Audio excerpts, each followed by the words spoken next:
Welcome to Drink Wine Be Crafty. I'm Megan, and today I'm showing you how to make this loop yarn pillow, which is also the giveaway item for the month. This pillow is going to be given away at the end of the month, and to be a part of the giveaway, you guys just need to like this video, subscribe to my channel. If you're already a subscriber, you can still enter. Just like and comment your favorite wine or any wine recommendation, something you think I might like. And at the end of the month, I'm going to pick one of the wines, and whoever's wine I choose will win the pillow. This yarn, I really wasn't sure. I didn't think I was going to like it. There's not a whole lot of patterns and things for it, and honestly, I just didn't want to have to learn how to do something new. And then, so I went ahead and I bought it. So the yarn that already has the loops on it. This one, it's got a really nice texture, and I just decided to sit down and play around and see what I could come up with, and I came up with this pillow, and I really liked it. I liked that the project didn't take that long. I liked the outcome of it, so I definitely would recommend the yarn. It's great for somebody that crochets or doesn't. It's not really crocheting. I mean, all you have to have is the yarn, and you use your fingers to make the piece. So I definitely am excited about the way it turned out. Also, the wine I'm drinking today is, I bought this at not Walmart. I bought this at Kroger. It's my husband actually went the day before, and he was like, "Babe, do you need some wine for your video?" And kind of sat there on the phone with me, and I ended up telling him, "You know what, just don't worry about it. I'll go get something." And I ended up going with, it's called Gnarly Head. It had kind of a sign that said 90 points, highly recommended. And I brought it home, and my husband said, "Babe, that's the one that I was going to buy for you. I had that one in my hand." So this one was just meant to be. It has really good reviews. A lot of people say it's one of their favorite Cabernet Sauvignon. So it is really good. I recommend it. It was $9. Not sure if it's my favorite one that I've tried, but it's really good for the price. Kroger Gnarly Head. All right, guys, well, let's get into making the pillow. Okay, to make the pillow, you'll need 2 circles just like this. So I'm going to show you how I did this. My husband and I looked this yarn up, and it said the pronunciation for this is loops boucles. I didn't know. I was like, Balsals, loops? I wasn't sure, but I love the texture of it. It's super fluffy. It's chunky, so it doesn't take long to do the size that I wanted to do. So let me grab.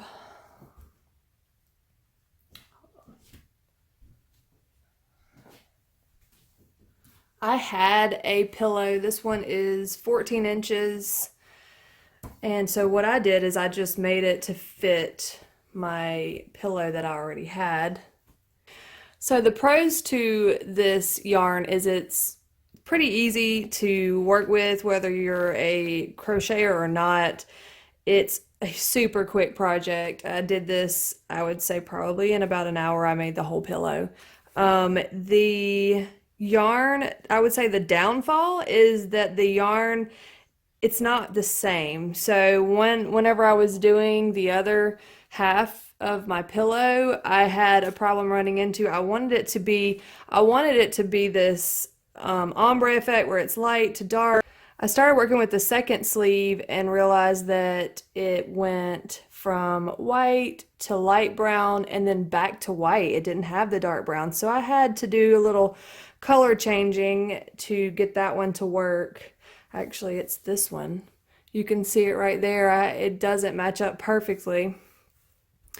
And so now this one's a new one. I don't know if this one will go from light to dark like I want it to, but we're gonna find out.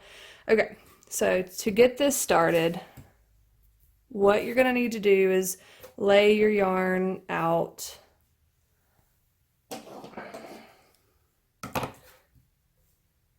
straight. I'm gonna get closer to this.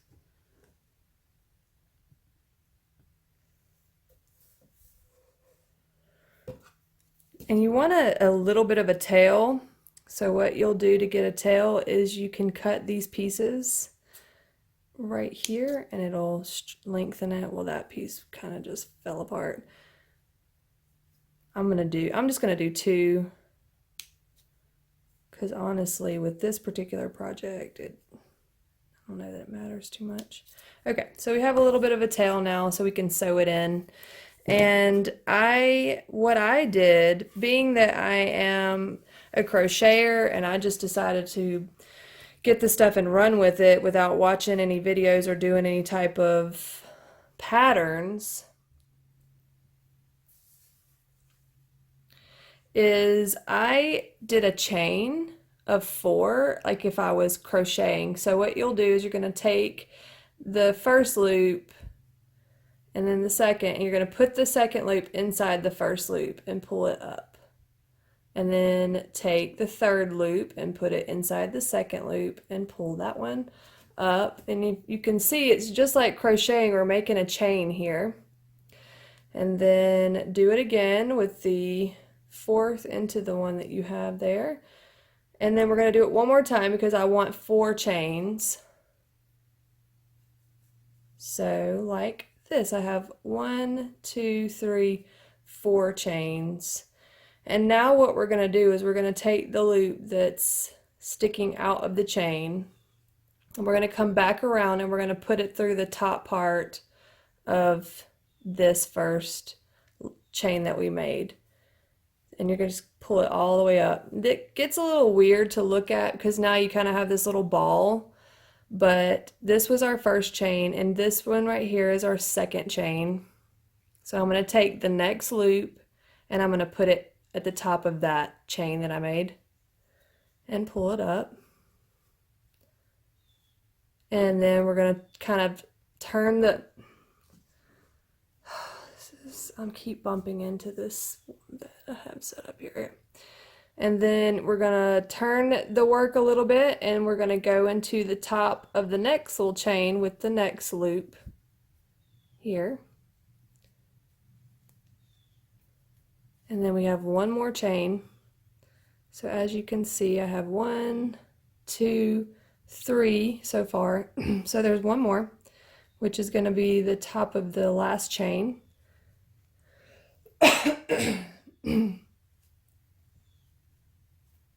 So at this point, you can kind of tighten them, pull them a little tighter, and then I'm going to lay it flat so you can see what we have here. So at this point, ignore the tail. Here's our yarn that we haven't used yet. Here is our little circle, which is the beginning of our circle, and it has 4 of these loops. So what we need to do now is we're going to start increasing this to make it a bigger circle. I always get a little piece of yarn, something bright that you can see, and I use it as a marker for where my rounds start. So this is going to be the first one, and when it's small like this, it's really not a big deal.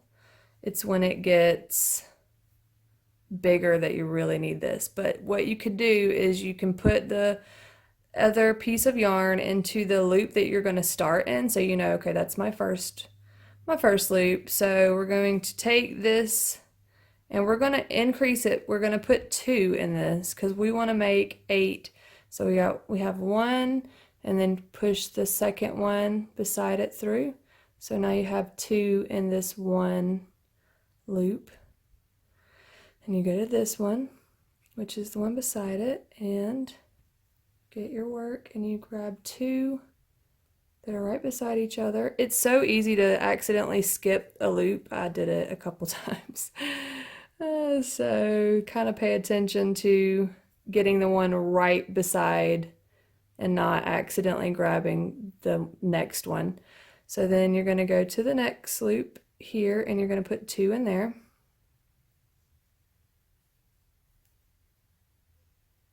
And pull them through.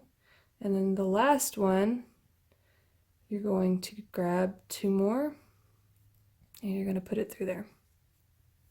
So at this point, we should have 8. So we have, this was where we started, 2, 4, 6, and 8. This is our excess work. So you can take your little marker out and you're going to put it in the first loop of the next round.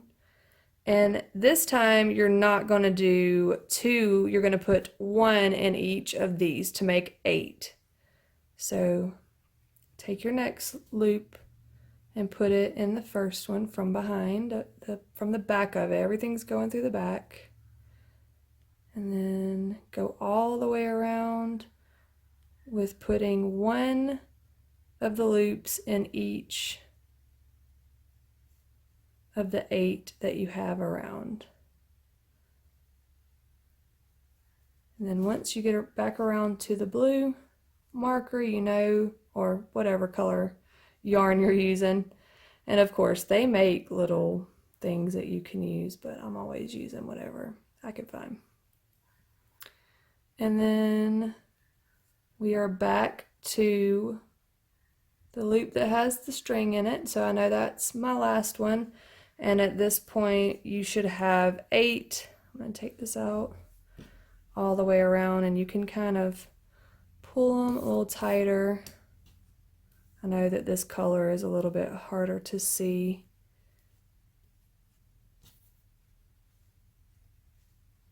And there we go. So you have 8. So now we're going to increase again. You want to put 2 in each of the loops to have 16 at the end. So this is going to be our first loop, so I'm going to put my marker in it.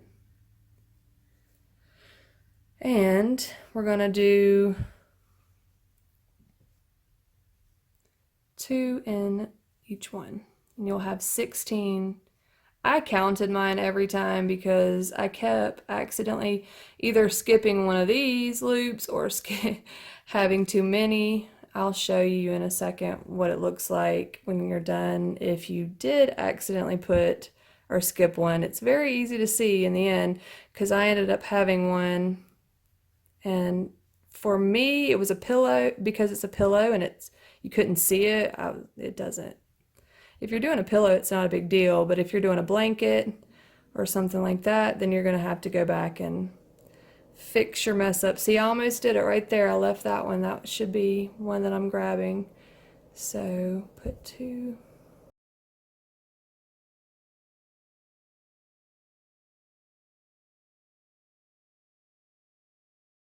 So you have 2 and you've made 16. Now you're going to repeat what you did with the 8, and you're going to put 1 in each loop all the way around.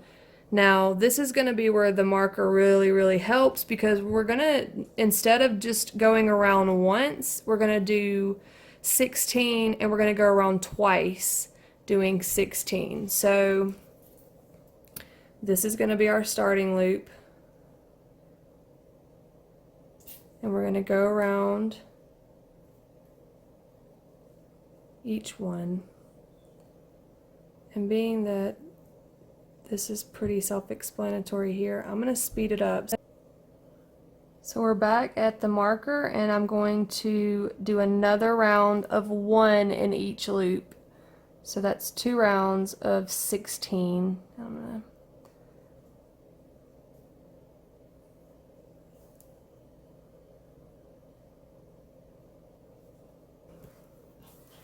So now you have 2 rounds of 16, and what you're going to do now is increase again, and you're going to put 2 in each of the loops to create 32.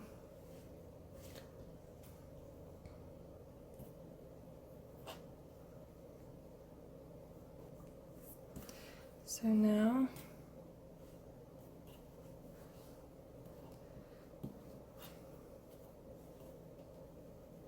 can pull them, tighten them a little bit to see your circle. And if you flip it over, you can see if you've missed any of the loops, which at this point I've done well. No missed loops. Okay, you're going to do the same thing you did with the 16. You're going to do 2 rounds of putting 1 in each loop to make 32. So you're going to do a round of 32 twice. And we know that this is our starting point.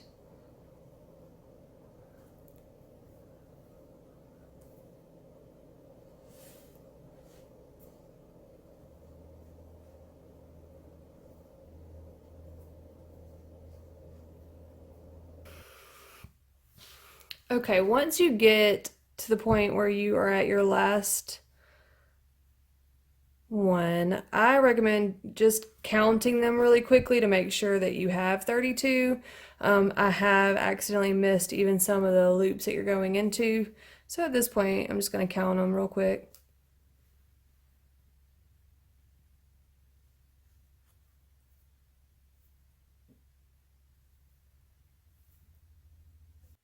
I'm glad I counted because I put one in where I was supposed to, where my marker was, and that was the first one. That's not, you don't go back into that one after you do your second round.